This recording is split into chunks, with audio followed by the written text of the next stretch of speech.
Welcome to کتاب نگری YouTube channel. کتابوں کی نگری میں آپ تمام سامعین و حاضرین کو خوش آمدید۔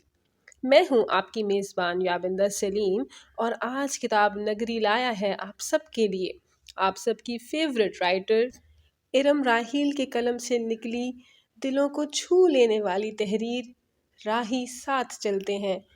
لیکن آج کی قسط شروع کرنے سے پہلے چینل کو کر لیجئے سبسکرائب، ویڈیو کو کیجئے لائک اور بیل آئیکن کو کلک کرنا نہ بھولیے گا۔ تاخیر کیے بغیر شروع کرتے ہیں آج کی قسط۔ قسط نمبر 10۔ اگلے دن بھی بارش وقفے سے جاری رہی۔ انہوں نے گھومنے کا پروگرام کینسل کر دیا۔ پہاڑی علاقہ تھا تو راستے بھی خطرناک تھے، بارش کی وجہ سے پھسلن بھی تھی۔ گھر میں ہی سب نے خوب انجوائے کیا۔ تیمور کو آف ڈے ملا کر صرف 4 دن کی چھٹی ملی تھی اور 3 دن ہو چکے تھے۔ چوتھے دن بھی مطلع ابر آلود تھا لیکن بارش نہیں تھی۔ اس دن وہ سب صبح کو نکلے تھے ایبٹ آباد کی مشہور جگہ ٹھنڈیانی کا نظارہ کرنے کو۔ ویسے تو ایبٹ آباد میں قدرت کے بہت سے حسین شاہکار تھے، لیکن وقت کی کمی کے باعث ٹھنڈیانی ٹاپ کا فیصلہ ہوا۔ 3 گھنٹے کے دہلا دینے والا سفر اللہ اللہ کر کے ختم ہوا اور وہاں پہنچ کر وہ سب محبوط رہ گئے۔ وہاں بہت سے لوگ سیر و سیاحت کے لیے موجود تھے۔ وہاں درجہ حرارت ایبٹ آباد سے بھی کم تھا۔ بہت سی فیملیز چٹائی بچھائے براجمان تھیں۔ انہوں نے بھی اپنے لیے جگہ ڈھونڈی اور چٹائی بچھا کر بیٹھ گئے۔ تھوڑی دیر بیٹھنے کے بعد عمر کی والدہ، والد اور پھپھو انکل کے علاوہ سب پھیل گئے۔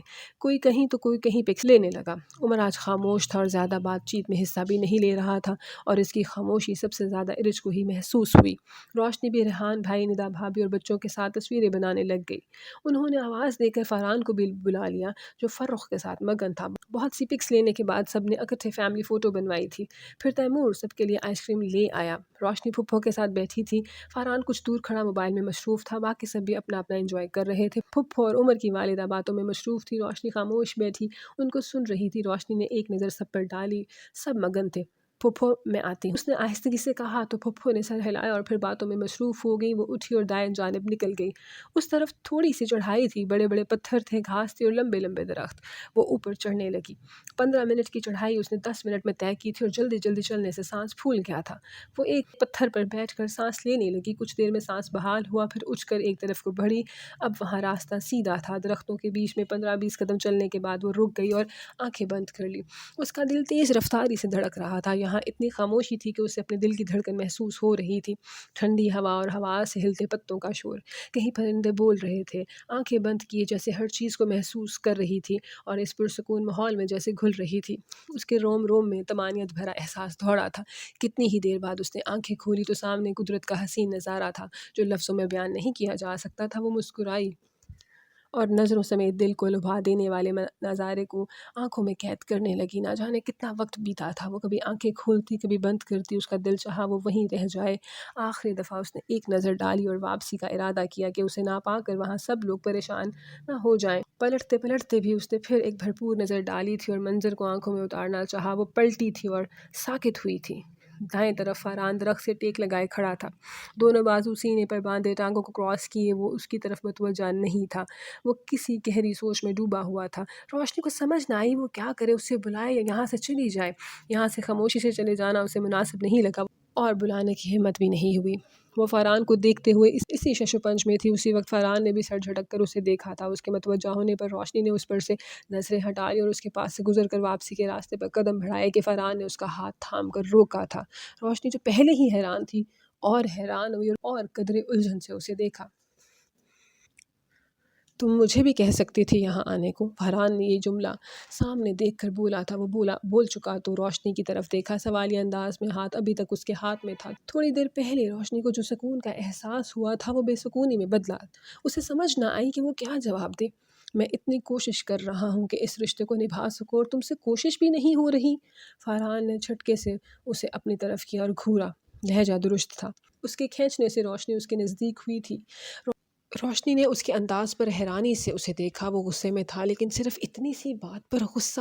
آپ کو اگر یہ بات بری لگی ہے تو سوری، روشنی نے مصلحت بھرے انداز میں بولی۔ اس نے فاران کو پہلی مرتبہ اس انداز میں دیکھا تھا۔ یہ بات، صرف یہ بات؟ تم جانتی ہو میں کیا بات کر رہا ہوں؟ اب کہ فاران نے اس کے بازوؤں پر گرفت سخت کی، دونوں بازو ہی ان کے بیچ فاصلہ رکھے ہوئے تھے جو فاران کے سینے سے لگے تھے۔ کیا بات کر رہے ہیں آپ؟ میں نہیں سمجھ پا رہی فاران، وہ الجھی سی پریشان سی اسے دیکھ کر بولی۔ تم بات نہیں کرتی مجھ سے کسی بھی معاملے میں، کوئی بھی بات ہو؟ روشنی، فرحان نے اس کا چہرہ دونوں ہاتھوں میں تھاما تھا۔ فرحان کا لہجہ بدلا۔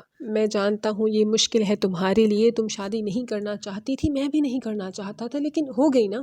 میں کر رہا ہوں کوشش، تم بھی کرو، تھوڑی سی ہی صحیح۔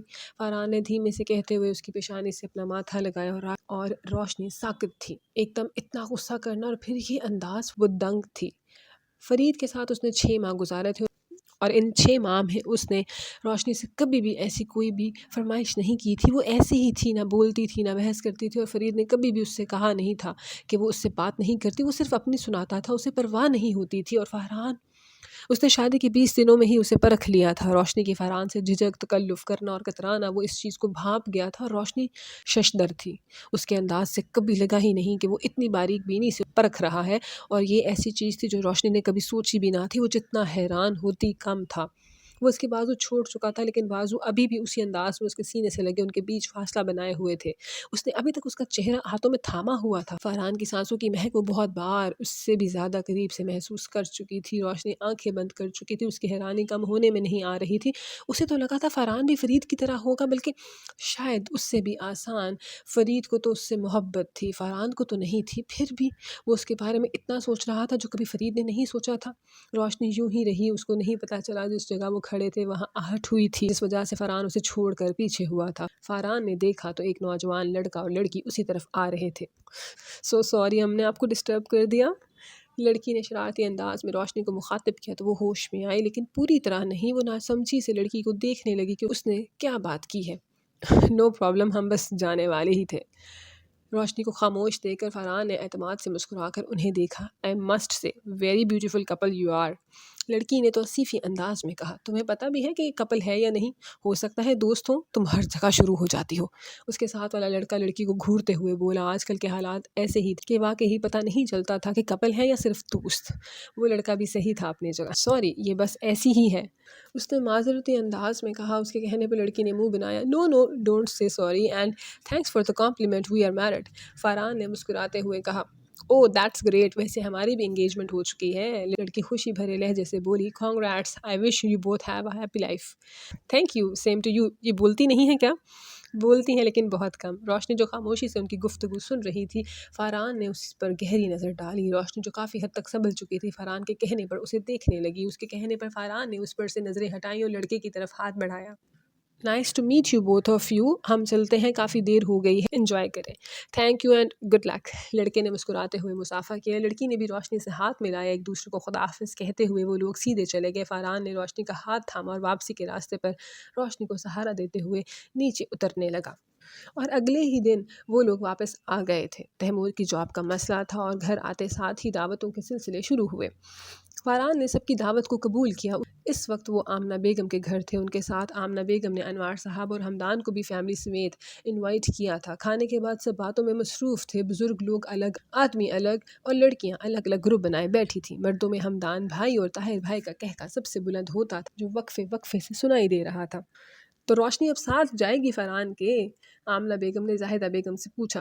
جی آپا، انشاءاللہ ساتھ ہی جائے گی، بلکہ میں اور تیمور کے بابا بھی ساتھ جائیں گے۔ عریشہ ناراض ہے کہ اس کی طرف نہیں گئے ہم، تو وہاں بھی جانا ضروری ہے۔